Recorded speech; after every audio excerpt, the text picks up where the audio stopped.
L'idée était de faire un jeu de société, un petit peu le ras-le-bol, de tout le temps payer, tout le temps être dans la vie, tous les jours à se prendre des impôts, la vie qui augmente.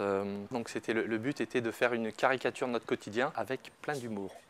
C'est pas la même philosophie que les autres jeux d'argent, c'est plus marrant qu'un jeu de plateau traditionnel et du coup ça marche bien, il y a un très bon retour de la part des clients, jeu familial, voilà, un bon jeu. Tous les personnages vont partir avec une somme d'argent.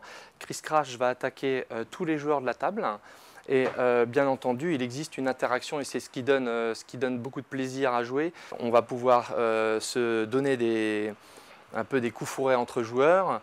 Il faut se batailler, faut réussir à revendre ce qu'on a acheté, ce qui n'est pas facile. Il faut réussir à sauvegarder son permis de conduire pour pouvoir continuer à jouer et avancer. Ça reste un jeu de plateau, un jeu avec des petits billets. La différence justement, c'est que dans la richesse du monde, la bonne paye, le Monopoly, le but est de s'enrichir. Là, le but est d'éviter de perdre son argent et le concept du coup n'est pas du tout le même.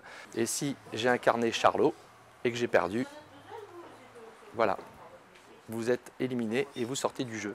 Est-ce que c'est un jeu qui survivra à la crise? Oui, évidemment. Parce que d'abord, la crise, c'est cyclique, elle reviendra, c'est sûr, dans pas longtemps.